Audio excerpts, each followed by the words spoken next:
আমি আইন শৃঙ্খলা মিটিং এ বারবার ডিসিএসপি কে বলেছি ফুটপাত নিয়ন্ত্রণ করার জন্য এবং রাস্তায় যেন কোনো ভ্যান গাড়ি না চলে, এটা না বুঝে জনগণের স্বার্থে এবং যানজট মুক্ত করার জন্য আমি যা আসছে তাই জনগণের সাথে না বুঝতে পারছি সাথে আমি লাঠি হাঁটি নিয়েছি।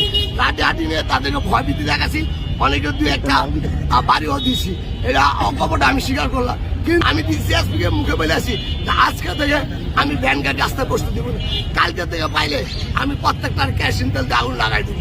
এটা তো ছিল মূলত প্রশাসনের কাজ, যেহেতু প্রশাসনের কাজ আপনি হাতে নিয়েছেন, এটা কতদিন বহাল থাকবে? আমি যতদিন বাইচা দেবো আমার জন্ম উঠবো তো আমি নামিয়ে দেবো রাজপথে।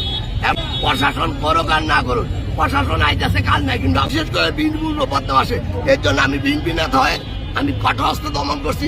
আমি জনগণের সাথে যানজট মুক্ত করার জন্য আমি লাঠি হাতে নিয়েছি।